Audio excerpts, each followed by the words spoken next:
Hello everyone, welcome to my channel.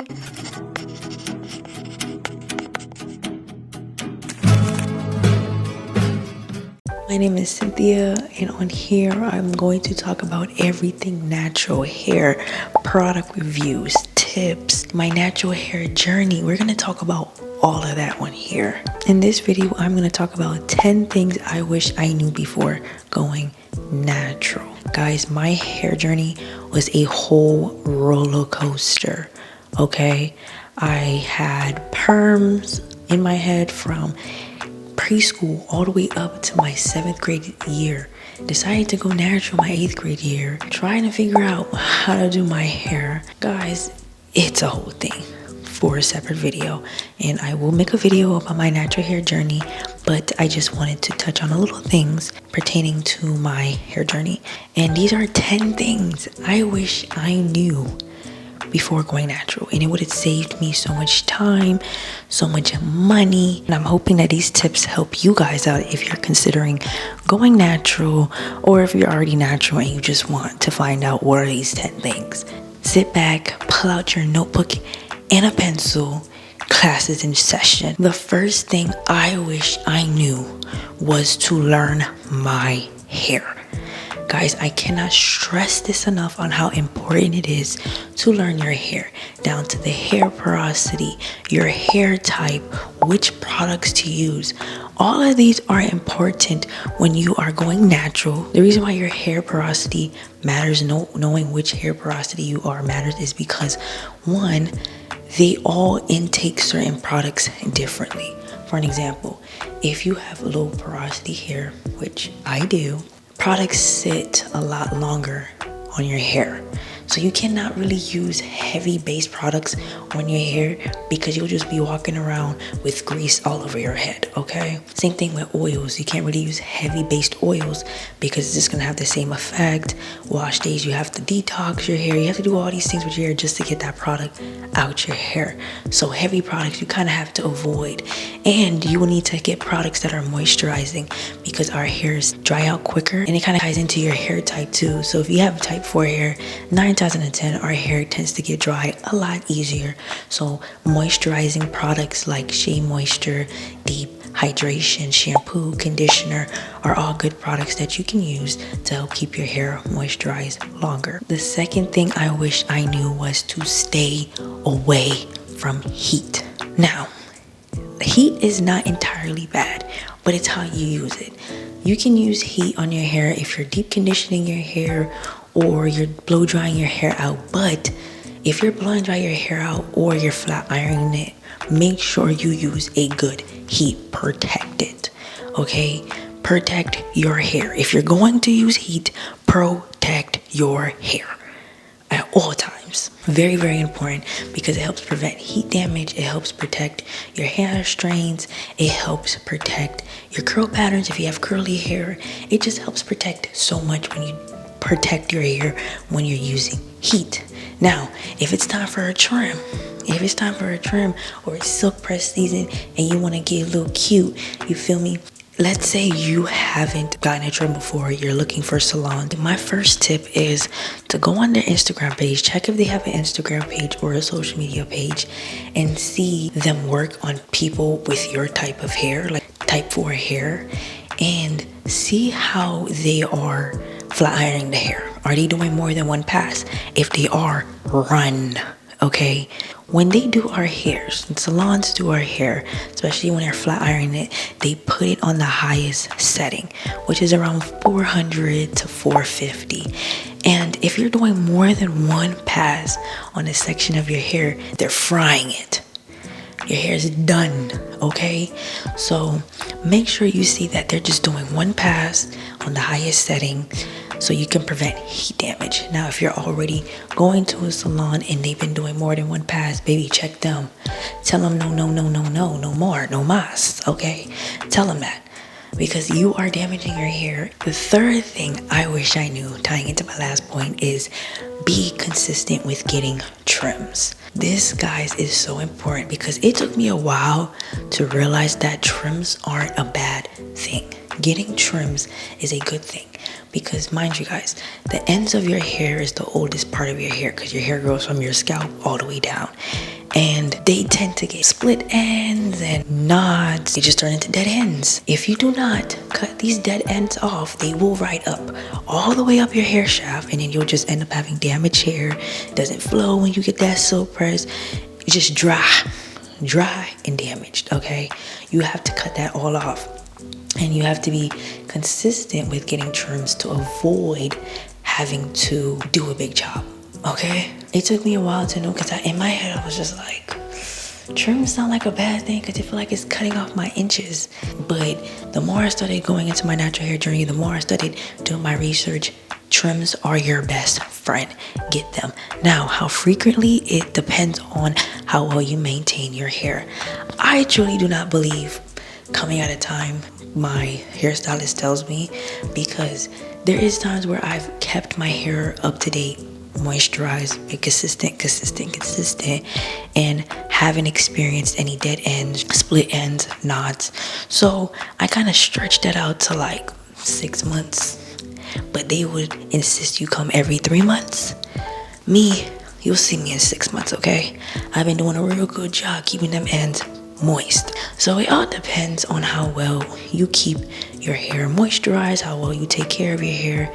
If you kind of neglect your ends, you probably have to show up more frequently. But that's just me though. The fourth thing I wish I knew before going natural was that protective styles aren't really so protective. When I was getting my hair braided all throughout middle school and high school, I thought that meant a break from wash days, moisturizing, and oiling my hair. That's what I thought, okay? It means don't touch your hair for the next 1 to 2 months. That's what I was thinking, okay? Come to find out, I take these braids out and I'm just left with clumps of hair in my hand or in the shower when I'm washing my hair. And I thought, oh, maybe it's because like what everybody would say is, oh, it's just built up hair loss from when you weren't manipulating your hair the entire time the braids are in. Yes, that may be true, but I strongly believe some dried hair came out as well. Hair that's been suffering under these braids. There's nothing wrong with braids. Just make sure you guys are moisturizing your hair, washing your hair in braids. Yes, washing. I know them prices be pricing when y'all get these braids, but baby, we cannot neglect the natural hair if we're trying to go on our natural hair journeys. We gotta wash them braids, baby. There's a lot of tips and ways you can wash your hair with braids. You can put on a wig cap. You can just spray a little spray bottle shampoo, whatever it is. You just have to make sure you are keeping your natural hair clean at all times. One thing I used to do back in college, because I did not want to wash my hair, I would just put hair grease in my hair and oil.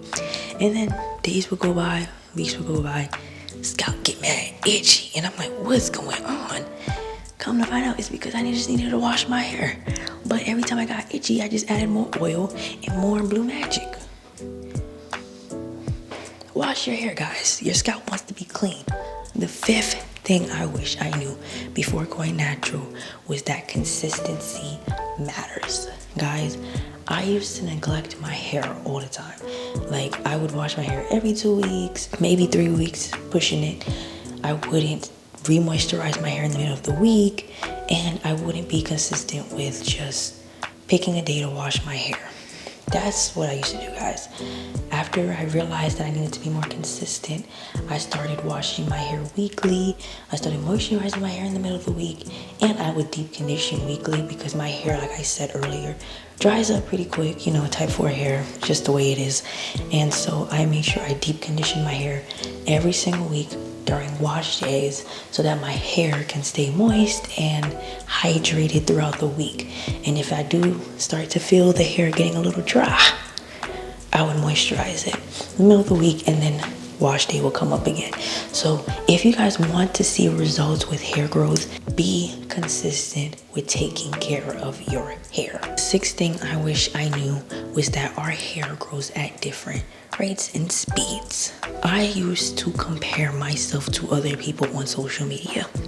What I mean by that is they'll talk about how this hair growth oil grew out their hair, how this shampoo helped with their hair growth. And I would just be like, dang, okay, maybe I should buy the products that they're buying and I'll just get the same results. Guys, that is not true. Genetics do play a major role in how fast your hair grows. And if you get yourself to someone with hair down to a back, thinking that the products that they use is gonna get your hair down there, genetically they just have long hair, you cannot have that same expectation on your hair. Now, yes, some products do help you grow out your hair a lot quicker, but do not expect your hair to grow at the same speed as someone else online.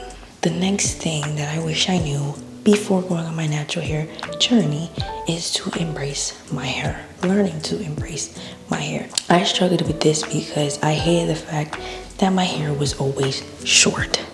It was always short, but yes, a part of it came from the fact that I was neglecting my hair and didn't really care to take care of it. I just wanted long hair without the work. And so once I started embracing my hair, it kind of helped me be more consistent. It kind of helped me love my hair a lot more. And it made the process a lot easier when it came to just being consistent. So the moment you embrace your hair, the moment you just start loving the hair, the God-given hair that you have on your head, it will help you with your hair journey.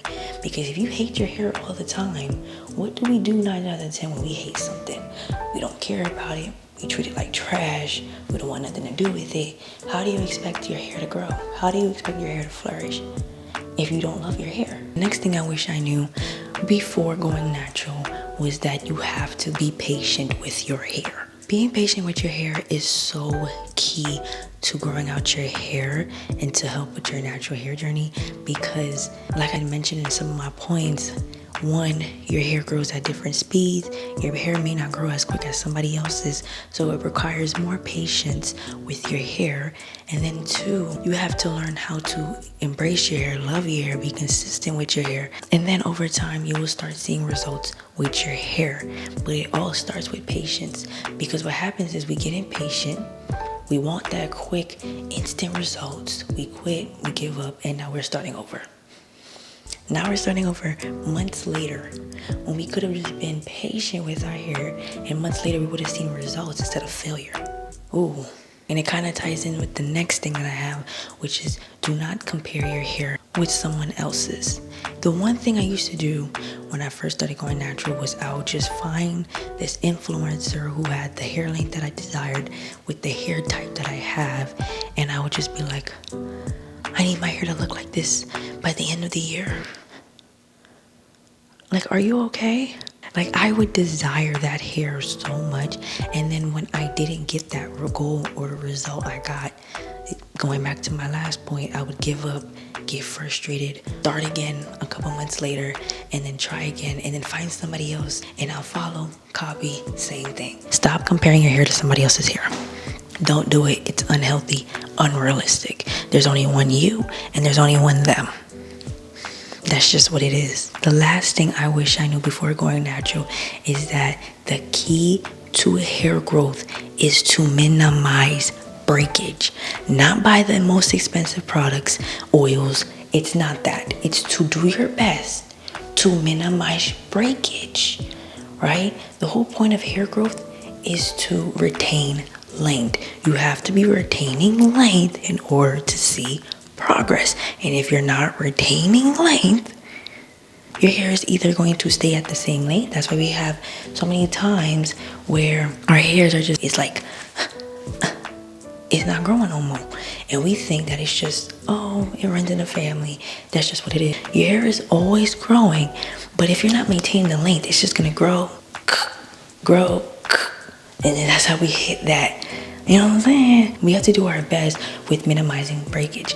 Yes, products do play a part because, like I said, if you use moisturizing products, it helps keep your hair moist and it minimizes breakage because your hair is not dry. Your hair breaks when it's dry. So if you keep your hair moisturized, it will minimize dryness, and minimizing dryness minimizes the chance of your hair breaking off. And if you're constantly keeping it hydrated, you're on your way to growing nice, long, flourishing hair. Thank you guys so much for watching this video all the way into the end. If you haven't yet, please like, comment, and subscribe to follow along and to see more videos. And I will see you guys in the next one. Bye.